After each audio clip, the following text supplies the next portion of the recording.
Fala pessoal, tudo bem com vocês? Bora atualizar as notícias do Timão porque Pogba está cada vez mais perto. Gente, vídeo chamada com Memphis, diretor financeiro. O que está acontecendo? Tem um possível chapéu por Andréas Pereira, que estava conversando com o Palmeiras, e tem mais um meio-campista que está na pauta. Jogava na MLS, estava na Argentina, nasceu nos Estados Unidos. Vou te contar tudo. Chega mais, eu sou o Chico Garcia, inscreva-se no canal e vamos juntos.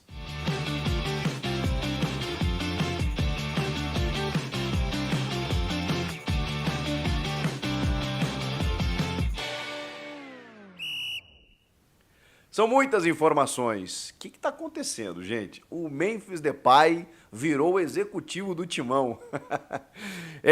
Vazou ou não vazou, né? Ele postou uma conversa com os seus amigos, né? Ele postou dessa maneira, numa chamada de vídeo com Paul Pogba, ao lado do Pedro Silveira, o diretor financeiro do Corinthians. E aí tudo modifica, né? Tudo muda. Não é apenas um interesse do Pogba lá numa conversa com luva de pedreiro dizendo eu jogaria de graça no Corinthians, o Memphis, não sei o quê. Não é apenas isso. É o Memphis ligando para o Pogba do lado do diretor financeiro. Tudo bem, eles poderiam estar numa janta ali e tal, mas aí eu preciso dizer para vocês que a conversa existe, gente. A conversa existe. Não é só por essa foto, mas essa foto ela simboliza de que a conversa existe. Eles não estavam falando ali sobre a alta do dólar. Eles estavam falando sobre, evidentemente, a possibilidade de Pogba vir ao Brasil, jogar no Corinthians. E eu falava aqui, né, inclusive na comparação com o Marco Verratti, que foi outro jogador oferecido ao Corinthians, o italiano lá que jogava no PSG, que está na Arábia Saudita, de que o Pogba ele tem mais a cara do Corinthians, no sentido da brasilidade que o Memphis carrega. Né? O Memphis tem uma brasilidade, né? Embora, as suas raízes africanas demonstram isso, né? E acho que é por isso que ele se adaptou tão bem ao Corinthians e ele está amando viver o jeito Corinthians de ser, o jeito brasileiro, um cara que é completamente diferente, né? Completamente diferente. Eu conversei com alguns jogadores do Corinthians que me disseram assim, cara, o Memphis ele é uma estrela, mas ele é, como direi isso, né? Ele é do povo, cara. Ele é do povo. Ele gosta da bagunça, ele gosta, no bom sentido, né? De estar no meio do churrasquinho, da pelada, do torcedor. Bom, eu nem preciso ficar falando isso para vocês, né?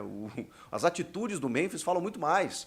O cara que vai lá para a quadra da Gaviões, o cara que vai lá para pro ABC Paulista, ali numa comunidade em Santo André ou São Caetano, se eu não me engano, foi lá, conviveu com as pessoas.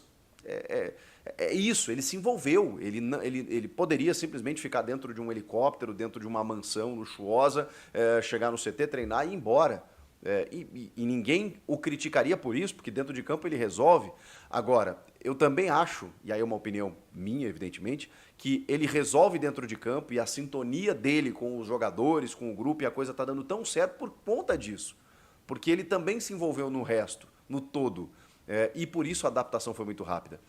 Eu penso que o Pogba, até pela proximidade que ele tem com o Memphis Depay, que faz o meio de campo, né, muito bem feito, né, dá para perceber, e também pelo jeito do Pogba, né? O Pogba também é um jogador mais latino, assim, né, no seu estilo, na sua irreverência. Cara, eu tenho absoluta certeza que esse cara também não teria dificuldades em adaptação, ainda mais com um parceiro ali fazendo meio de campo. Vocês acham o quê nessa conversa? Que o Memphis não disse para o Pogba como que ele está se sentindo, como que ele está recebido, como que é o clima da Neoquímica Arena a cada jogo, como a torcida está empolgada, como a perspectiva do ano que vem ela é positiva, como ele foi abraçado e ao mesmo tempo está curtindo tudo que ele está vivendo por aqui. Vocês acham que esse relato não foi passado ao Pogba? E é isso que eu tenho para dizer para vocês. O Pogba deu ok. Só que assim, esqueçam essa história de jogar de graça, tá? Ele precisa receber um valor considerável. Considerável. O jogador que tem mercado, o staff do Pogba ainda bate na tecla de que ele teria mercado na Europa, que ele teria que ficar por lá. Então talvez o momento de você pegar o Pogba, de você captar o Pogba, seja justamente no momento de vulnerabilidade, quando ele está suspenso por doping, em que não tem contrato nenhum, em que ele vai demandar um tempo para voltar, Porque assim, nós estamos numa outra condição em relação ao futebol europeu. A gente tem consciência disso. Então, para você pegar um jogador desse quilate, poxa, muitas vezes a gente reclama, né? O cara veio em fim de carreira, o Suárez veio jogar no Grêmio sem joelho. Cara, se ele tivesse com os dois joelhos bons, ele ainda estava no Barcelona, ou hoje já estaria no Real Madrid ou qualquer outro clube. Porque assim, o cara para vir para cá, eles já estão mais numa outra condição, ele já, entendeu? O próprio Memphis. O Memphis já estava, depois de algumas passagens, não digo fracassadas, né, mas com uma expectativa um pouco maior que não acabou acontecendo em alguns clubes da Europa, ele meio que deu uma... E aí ele vem para o Corinthians e dá uma...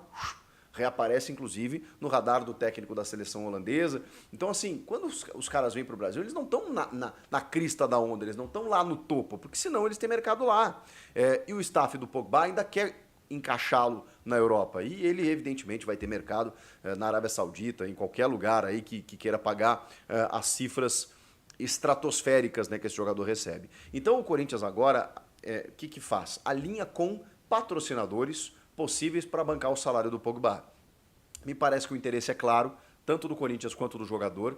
Tem essa questão dele não poder jogar até março, que eu acho que é um complicador, mas isso, como eu disse, você pegar o jogador agora, talvez seja até uma estratégia, porque se esperar março, quando ele estiver livre, aí as propostas vão encher. Já pensou ele com o contrato já assinado? Aí não adianta, aí ele já vai ser jogador do Corinthians. Então pegar ele agora nesse momento em que ele está sensibilizado com esse apoio, com a torcida invadindo o Instagram, com o Memphis falando bem do clube e com parceiros querendo contratá-lo, eu acho que é o momento de você captar um jogador desse nível, desse quilate. Quem sabe? As conversas estão acontecendo, não há proposta ainda, não há uma negociação. É que negociação é quando já vai para a questão do contrato, né? Então, assim, não dá para dizer que há uma negociação, que há uma conversa. O Corinthians tem tempo, né? Tem alguns meses aí para quando ele ficar livre no mercado, de repente, fichar aí um negócio, um contrato, e até lá, né, vira o ano, as empresas mudam o orçamento, né, do tipo, o que nós temos para gastar nessa temporada, qual a perspectiva, o que faturamos aqui, a todo aquele balancete, né, no final da temporada para começar o outro. Então, daqui a pouco, alguns dias aí podem ser determinantes para que o Corinthians consiga formalizar uma proposta ao Pogba. O que eu digo para vocês é que está acontecendo. Alguma coisa está acontecendo. A menos que amanhã depois a gente receba a informação de que não tem nada, foi só um flerte, ele vai jogar na Europa e o Corinthians não evoluiu, resolveu apostar em outros nomes, mas por enquanto, e o fato do Memphis ter postado essa foto foi para dizer que, cara, as coisas estão mais próximas do que vocês imaginem, tá? Bom, vamos falar de outras situações, como por exemplo o Andréas Pereira. Cara, o Andréas Pereira, ele foi contatado pelo Palmeiras. Palmeiras quer contratar o Andréas junto ao Fulham. Ele tem 28 anos. Todo mundo conhece o Andréas Pereira, jogador de seleção brasileira. Eu acho um baita jogador, de verdade. Acho um ótimo jogador. Acho um jogador, assim, que arruma meio campo. Joga em qualquer posição do meio campo. Mas muita gente carimbou ele, né, por aquele lance bizonho, né, realmente lamentável na final da Libertadores, que não pode definir a carreira do cara. Até porque um cara de Manchester United, de Premier League, de seleção brasileira, não pode ser definido por aquele lance, na minha opinião. Até pela regularidade que ele demonstra em toda a sua carreira, né? Mesmo no Flamengo. O Flamengo jogou muito bem. O torcedor do Flamengo ainda reconhece o Andrés, apesar daquele erro, como um jogador interessante, um jogador importante. Ele deu a sinalização, ele deu o aval para negociar porque ele jogaria no Palmeiras. Ele voltaria ao Brasil e jogaria no Palmeiras, só que tem que negociar com o Fulham. E o valor não é baixo. O Fulham pagou 10 milhões de libras para tirá-lo do United. E estariam cobrando 18 a 20 milhões de euros por essa contratação. Como o perfil de contratação do Corinthians receber o jogador livre de custos para pagar apenas o salário, não me parece que encaixe. Agora,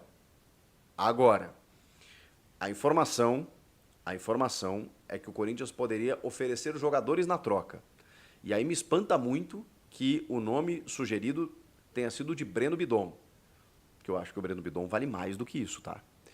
Hoje, é óbvio que o Andrés é um jogador mais pronto do que o Bidon, mas eu não rifaria o Bidon, pela idade que o Bidon tem, 19 anos, para obter o Andréas Pereira. Eu não faria esse negócio jamais. É que o Corinthians não vai ter dinheiro para investir. Ou ele pega livre, ou ele dá um jogador taco a taco, como ele fez com o Zenit, por exemplo. O Corinthians adquire 50% do Yuri Alberto, dando vários jogadores, vocês vão lembrar, né? Mantuan, o goleiro Ivan, o Pedro, um monte de jogador para poder, enfim, pegar 50% do Yuri sem gastar R$1. Esse seria o modelo de negócio, mas ao que tudo indica o Fulham não aceita, o Fulham quer dinheiro, e aí complica. O Fabinho Soldado é um trunfo, né? É um cara que conhece o Andrés desde o Flamengo, e aí pode fazer esse contato aí mais próximo com o jogador, daqui a pouco um empréstimo, mas enfim, o fato é que o Corinthians deu uma sondadinha, do tipo, e aí, Fulham, e se a gente mandar um jogador, quanto custa, quem sabe, tudo mais, o Fabinho deu aquela tenteada, mas ao que tudo indica ele vai mesmo para o Palmeiras, se é que ele vai, né? Eu digo, o Palmeiras está mais próximo do que o Corinthians, mas o Corinthians deu uma tenteada aí. Pra gente fechar, cara, o Henrique Gigliotti, da Rádio Craque Neto, deu uma informação do senhor, deixa eu até pegar o nome dele aqui, porque eu confesso para vocês que eu não o conheço, tá? Matko Mijevic, do News Old Boys. Ele estava no News Old Boys. Ele é um meia que é considerado argentino, mas ele nasceu nos Estados Unidos. Ele nasceu em Miami, na Flórida. Mas ele tem uma dupla nacionalidade aí. Ele tem até um nome, não sei se sérvio, bósnio, né? Ele tem uma origem, ele tem uma miscigenação, né? 23 anos, meio campista, e foi destaque da MLS durante um bom tempo. Jogava no Montreal. O Montreal é um clube canadense, da divisa ali com o estado de Nova York, que disputa a Major League Soccer. Foi treinado já pelo Thierry Henry, o Montreal. É um clube tradicional da Major League Soccer. Ele jogava no Montreal, jogava bem, inclusive, mas ele é meio doidão. Eu falei com algumas pessoas, né, consegui apurar algumas informações. Ele tem um pouco de, inclusive, as pessoas os jornais, né, os portais que estão dando ali a negociação com o Corinthians estão dizendo assim, cara, o Corinthians vai ter um trabalho só para controlá-lo no extracampo. E aí eu já fico com uma pulga atrás da orelha, porque o Matko Miljevic, ele é um cara meio temperamental, no sentido de que ele jogava no Montreal. E em outros dias da semana, ele jogava outros campeonatos. Futebol Society, Futebol 7, sabe? 7 contra 7, grama sintética, essas coisas que a gente joga assim nessas peladas aí e tal. Ele jogava alguns torneios até, não profissionais, né, amadores e tal, com nome falso. Por quê? Porque a Liga Norte-Americana não permite com que você dispute outro tipo de competição, né? Então ele queria jogar bola, né? Até o relato que eu recebi foi o seguinte, cara, acho que era um cara que ele queria jogar, né?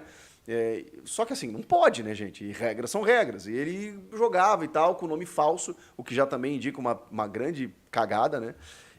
Só que ele foi descoberto porque ele se envolveu numa briga e deu um soco num cara. Gente boa ele, né? E aí a MLS descobriu e excluiu ele, baniu ele da liga. E ele teve que voltar para a Argentina e por isso ele estava no News Old Boys. 23 anos, meio campista. Ele é um jogador mais de marcação, assim, né? Mas ele faz, né, aquela transição, né? Ele carrega a bola da defesa para o ataque. Tanto por isso que os números dele não são tão grandes, altos, né? Tem 24 partidas com 2 gols e 1 assistência apenas, mas não é a função primordial dele. Ele passou também pelo Argentinos Júniors no início da carreira e seleção de base dos Estados Unidos. Ele é muito promissor, ele tem talento, mas assim, ele é bem complicado. A informação é de que o Corinthians estaria praticamente fechado com esse jogador. Eu realmente não consegui confirmar se isso é verídico, mas fui atrás de informações do cara, porque eu nunca tinha ouvido falar do Matko Miljevic.